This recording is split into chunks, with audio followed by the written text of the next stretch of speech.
እስላሚክ ስቴት ኢትዮጵያ ለማድረግ ከፍተኛ ጥረት የተደረገ ነው። ኢትዮጵያ የክርስቲያን ደሴት ናት ተብሎ በኢትዮጵያ ቤተክርስቲያን ሚዲያ እንዳይነገር ደብዳቤ ጽፈው አግደውናል። የክርስቲያን ደሴት አትበሉ ተብለናል። ይህን ያሳየው 300 መስጊድ አዲስ አበባ ውስጥ አለ። ኢትዮጵያ ኢስላሚክ ስቴት ብትሆን ምን ያጋጥማት ነበር? ኢስላማዊ ሀገር ብትሆን ምን ያጋጥማታል? የእነሱን የጥላቻ ስብከት እንቶና ማለት ነው። የሰረቀ እጁን ይቆረጥ የሚል ህግ ስላለን ሌባ የሚባል አይኖርም። ልክ እንደነ ሳውዲ እንደነ ዱባይ ስልክህን መሬት ላይ እንኳን አስቀምጠህ ብትሄድ በማግስቱ ቦታው ላይ የጣልክበት ቦታ ላይ ማንም ሳይነሳው ታገኘዋለህ። ሴት ልጅ አይደለም በህፃንነቷ በትልቅነቷ እንኳን የደፈራት የሞት ቅጣት ስለሚቀጣ መደፈር የሚባል ታሪክ አይኖርም ነበር። ወለድ ስለማንቀበል ማንኛውም ባንክ ለምስኪን ገበሬዎችም ሆነ አቅም ለሌላቸው ሰዎች ካበደረ በኋላ በከፍተኛ ኢንተረስት ወይም በወለድ ገንዘቡን እጥፍ አድርጎ አይቀበላቸውም። ስለዚህ ማንም ሰርቶ መግባት የሚችልባት ነበር የምትሆነው። ፖሊሶች እንኳን ሳይቀሩ ሴት ልጅ ቀና ብለው ፊቷን እያዩ ስለማያናግሯት ጫማዋን እንጂ ፊቷን ስለማያዩት ተከብራ ደረቷን ነፍታ የምትኖርበት ይሆን ነበር። የገደለ ይገደል፣ የቆረጠ ይቆረጥ የሚል ህግ ስላለ ማንም ላይ ኃያል አይሆንም ነበር። ማንም ላይ አይሸፍትም። ማንም ኃይሉን ማንም ላይ አያሳይም ነበር። ጉልበተኛ አይፈነጭም ነበር። ኢትዮጵያ ኢስላሚክ ስቴት ብትሆን እንደ አስካሪ መጠጥና ሴተኛ ዳሪነት ያሉ ቆሻሻ የዝሙት ስራዎችን በሙሉ እስልምና ስለሚጸየፍ መሽታ ቤቶችም ሆኑ ግሮሰሪዎች እየሰከሩ በስካር መንፈስ የሚወለዱ አባት ዘካት አልፍጥርን የመስጠት ኃላፊነት ያለበት አባት ነው። አባት የራሱንም የሚስቱንም የልጆቹንም መስጠት አለበት። ዘካት አልፍጥር ሪከርድ አድርጉት። فرض رسول الله قال عبد الله بن مسعود انديالو او عبد الله بن عمر بركة أصحابه زكوة عليه الحديث. فرض رسول الله صلى الله عليه وسلم زكاة الفطر على الرجال والنساء والصغير والكبير والعبد والأمة صاع من تمر أو صاع من شعير أو صاع من بر، وأمر أن تخرج قبل خروج الناس لصلاة العيد. وأمر أن تخرج قبل خروج الناس لصلاة العيد. يا الله ملكتنيا نبي صلى الله عليه وسلم زكاة الفطر بوندوچم لاي بسيتوچم لاي بباريام لاي بحرم لاي بتلقم لاي بتنشم لاي ግዴታ አድርገዋል። የሚወጣው ምንድነው? ብር ነው አይደለም። ልብ በሉ እዚህ ጋር ብዙ ሰው በብር ይሰጣል። በብር አይደለም። አንድ ጣሳ ከቴምርም ሆነ ከስንዴም ከገብስም እንዲሰጥ አሉ። አያችሁ፣ በጊዜያቸው ሲበላ ከነበረ ነገር እንደ ምሳሌ እየነገሩን ነው። አሁን ላይ ገብስ በአብዛኛው ሰው አይበላም፣ ስንዴ አብዛኛው ሰው አይበላም። ይልቁንስ የሚበላው በአብዛኛው ምንድነው? ሩዝ ነው ህዝቡ የሚበላው አይደለ? ስለዚህ ሰዎች በአካባቢያቸው ከሚመገቡት ይደረጋል ማለት ነው። አንድ ጣሳ ነው ያሉት በአንድ ሰው ላይ ግዴታ የሚሆነው። ያ ጣሳ ግን ምን ያክል ነው? ሼክ አብዱልዓዚዝ ብን ባዝ የተባለ ታላቅ ዓሊም ጊዜያችን ሲናገሩ በነብዩ ሰለላሁ ዐለይሂ ወሰለም ጊዜ የነበረው ጣሳና የሆነ ጣሳ እኩል አይደለም ብለዋል። የዚያን ጊዜ ጣሳ በአሁን ጊዜ በኪሎ ስንት ይመዝናል ተብለው ሲጠየቁ 2 ኪሎ ከግማሽ ወይም 3 ኪሎ ድረስ አካባቢ ብለዋል። 3 ኪሎ ሙሉላቸው ይዟቸዋል አይደለ? ስለዚህ በአንድ ሰው ላይ 3 ኪሎ ግዴታ ይሆናል ማለት ነው። ይህ መቼ እንዲወጣ አዘዙ? ወአመረ አን ትኽረጀ ቀብለ ኹሩጅ ናስ ሊሶላት ልዒድ። ይሄም ሰዎች ለዒድ ሶላት ከመውጣታቸው በፊት እንዲሰጥ አዘዋል አሉ። ስለዚህ ከመቼ ጀምሮ? ከረመዳን 28ኛው ቀን ጀምሮ እስከ ዒድ ሶላት ድረስ ባለው በሶስቱ ጊዜ ቀናቶች የሚሰጥ ነው። ለምንድን ነው ከዒድ ሶላት በፊት ስጡ ያሉት ነብዩ ሰለላሁ ዐለይሂ ወሰለም? ምክንያቱም ይሄ ዘካ የሚሰጠው ለድሃዎች ነው። ዓላማው ምንድን ነው? ኢነሃ ዘካት አልፊጥር ነብዩ ሰለላሁ ዐለይሂ ወሰለም ጡዕመተን ሊልመሳኪን ወጠህረተን ሊልሷኢም አሉ። ለጾመው ሰው ለጾሙ መንጻት ሲሆንለት፣ ልክ እንዲሁ ደግሞ ለድሃዎች ምግብ ሲሆን ጊዜ ብለው ተናገሩ። ለሁለት ዓላማ ነው። በጾማቸው ላይ የጾማቸውት ላይ ጉድለት ካለባቸው ያንን ያሟላል። ሁለተኛ ደግሞ ድሃዎች ምግብ እንዲሆናቸው በበዓል ቀን በዚያ በመደሰቻ ቀን ልመና በሰው ደጅ እንዳይወጡ ቀድማችሁ ከበዓሉ በፊት ስጡና አጠናቀዋሉ ነብዩ ሰለላሁ ዐለይሂ ወሰለም። ወአመረ አን ትኽረጀ ቀብለ ኹሩጅ ናስ ሊሶላት ልዒድ፣ ሰዎች ለዒድ ሶላት ከመውጣታቸው በፊት ተሰጥቶ እንዲጠናቀቅ አዘዋል። ስለዚህ ዓላማው በበዓል ቀን በዛ በደስታ ቀን ቢያንስ ይዛኔ እንኳን እነዚህ ሰዎች በሰው ደጅ እንዳይቆሙ እንዳይለምኑ ደስታቸውን በቤታቸው እንዲያሳልፉ ቀድማቸው ስጧቸው አሉ ነብዩ ሰለላሁ ዐለይሂ ወሰለም። እና ይህ ነው የማውጣት ኃላፊነት ያለበት ማነው? አባት ነው። ስለ ራሱና ስለ ሚስቱ፣ ስለ ልጆቹ፣ ስለ ህፃናቶችም ያወጣል። እርሱ ከሌለው እናት ማውጣት ትችላለች፣ ከሌላት ልጆች ማውጣት ይችላሉ። መወጣት ያለበት የት ነው ከተባለ በጾማችሁበት ሀገር ቢወጣ መልካም ነው። ካልሆነ ግን ይህ ዘካ በጾማችሁበት አካባቢ ድሃዎች ከሌሉ በሌላ ሀገር ኢትዮጵያ ላይ ብትልኩት ችግር የለውም። እሺ ገንዘቡን አሰባስቦ ሰውየው ገዝቶ ቢሰጥስ? ለምሳሌ በመካከላችሁ ባላችሁበት ሀገር የ3 ኪሎ ዋጋ ብሎ ገንዘብ አሰበና ተቀበላችሁ። 100 ብር ለምሳሌ እንደምሳሌ ተቀበላቸውና ከ10 ሰዎች ይሄን ብር ምን አደረገ እሱ በቀጥታ ለድሃዎቹ ብሩን መስጠት ከሆነ ይሄን አልታዘዝም። ያንን እህል ይገዛበትና ለድሃዎቹ የሚሰጥ ከሆነ ለዚህ ሰው አሰባስባችሁ ብትሰጡ ችግር የለውም። አሰባስባችሁ ትሰጣላችሁ። ከዚያ በኋላ እሱ በእህል ገዝቶ ቀይሮ ለድሃዎቹ ያከፋፍላል፣ ይሰጣል። እንደዚህ ከሆነ ችግር የለውም እና ይሄን ይመስላል ዘካተል ፊጥር። እሺ ጀዛከላህ ኸይረን ይሁን። ሌላኛው ጥያቄ አምና ዘካ አውጡልኝ ብዬ አላወጣሁም ነበር፣ እኔም ለማውጣት አልቻልኩም እና አሁን ምንድነው ማድረግ ያለብኝ የሚል በጸናችሁትና ባስታውሳችሁ ጊዜ ማውጣት በተላቱና ባስታውሳችሁ ጊዜ ማውጣት ሌላ ያለባችሁ ግን መውጣት ያለበት አደራ ከዒድ ሶላት በፊት ነው። እሺ ጎረቤትህ ያለ ሰው ተርቦ እያደረ እንዳወቅ አንተ ጠግበህ ማደረህ ትክክለኛ ሙስሊም አይደለህም ብለው። ትክክለኛ ሙስሊም ማለት ጎረቤቱ እየተራበ እያወቀ ለራሱ ጠግበ ያደረ አይደለም ብለው። ጎረቤቱ ነው ያሉት። ሙስሊም መሆን አይጠበቅበትም። ጎረቤትህ ነው አይደል? በአንተ አካባቢ ያገኘኸው ይሄዳል። አንተ ጠግበህ አትዋል፣ ጠግበህ አትደር። እዚያ የተራበ ሰው እያየህ ማለት ነው። አካፍለው ነው ነቢያችን ሰለላሁ ዐለይሂ ወሰለም አካፍለው መብላትን ለሌላ ሰዎች ያስተምራሉ። ይወጣል طعام الواحد يكفي للاثنين وطعام الاثنين يكفي للاربعه وطعام الاربعه يكفي للثمانيه የአንድ ሰው ምግብ ለሁለት ሰው ይበቃል፣ የሁለት ሰው ምግብ ለአራት ሰዎች ይበቃል፣ የአራት ሰዎች ምግብ ለስምንት ሰዎች ይበቃልና እባካችሁ አካፍላችሁ ብሉ።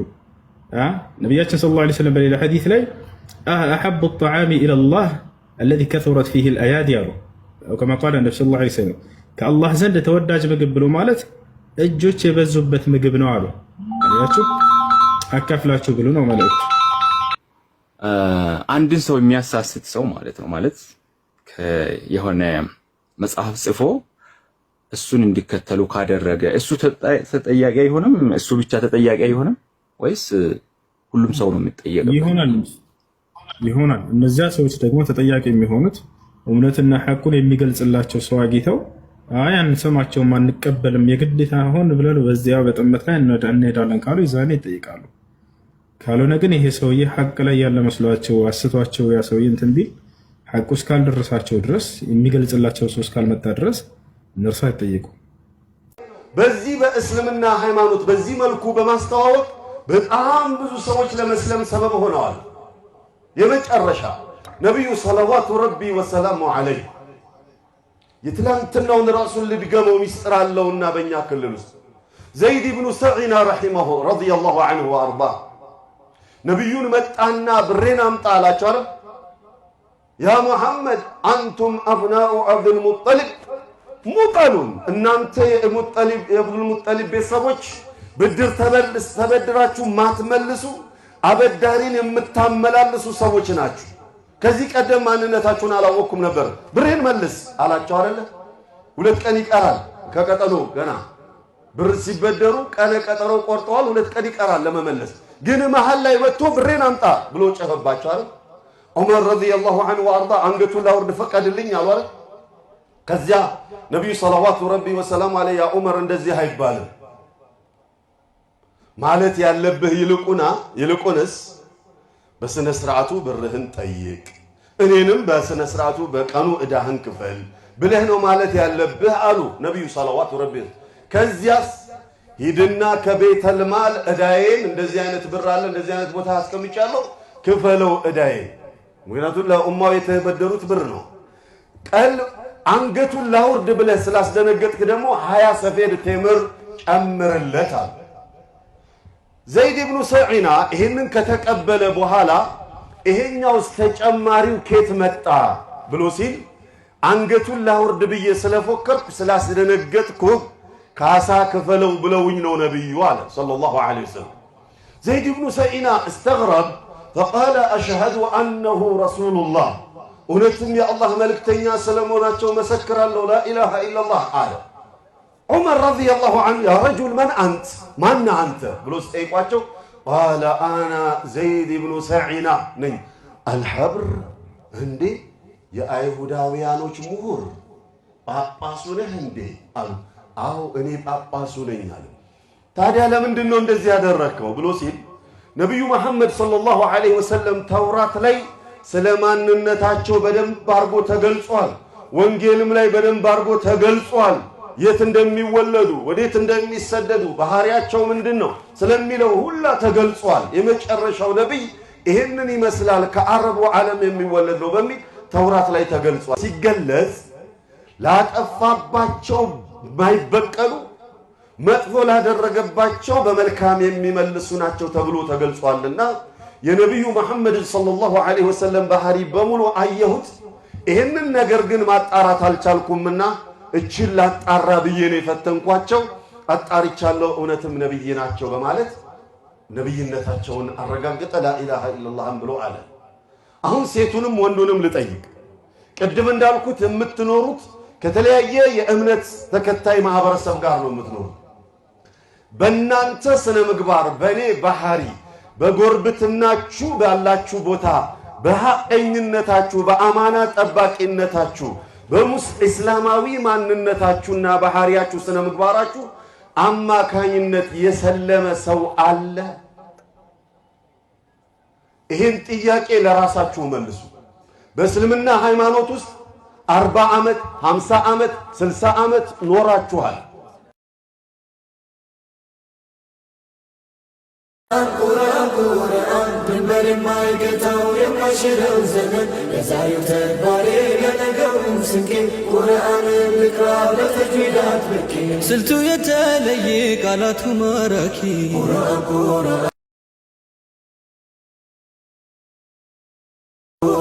ምንጩ ቁርአን ነው ስልጣኔ ሁሉ የትናንቱ ታሪክ የዛሬ አህዋሉ የነገ ትንቢቱ ድርሳነ ጀሊሉ ሳይንስን ቀምረው ኮርጀው ቢሰሩ የደረሰው የለም ረቂቅ ነው ሲሩ የቀብር ጓደኛ የበርዘኽ ዘመዴ በልቤ ያሰርኩት ጥብቅ ነው ገመዴ መጽሐፍ ቢበዛ ሺውን ቢያገላብጥ ምን አነበብኩ ሊል ቁርአንን ሰገድ ያስቀረውም የለ ያለውም አልቀረ ክህደት ብቻ አፈረ እና ቀረቀረ ያስቀረውም የለ ያለውም አልቀረ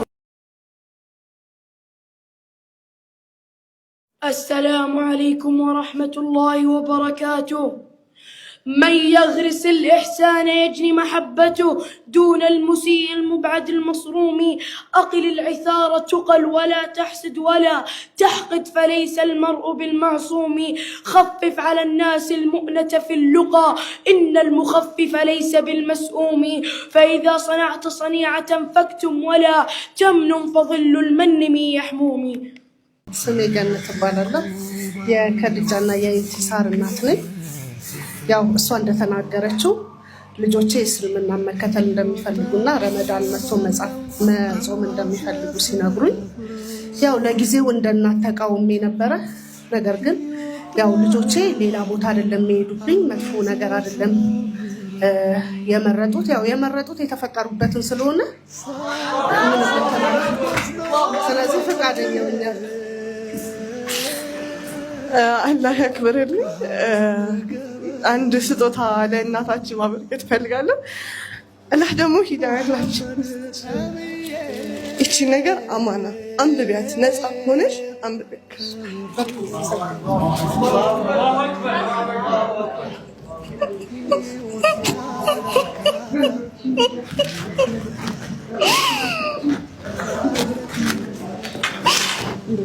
እስልምና ለሁሉም የተሰጠ ዲን ነው። ማንም የሚከለከል ማንም የሚሰጠው አይደለም እና ወላሂ አላህ ያክብርሽ። ልጆችንም አላህ የምትኮሪባቸው አላህ ያደርግልሽ። ወላሂ ኢንሻአላህ ደግሞ ነገ በትልልቅ መድረኮች ላይ እንደምናገኛቸው እኔ ባለሙሉ እምነት ነኝ። አላህ ከነሱ ጋራ ከአንቺ ጋራ የሚሆን በጣም አድርጌ አመሰግናለሁ።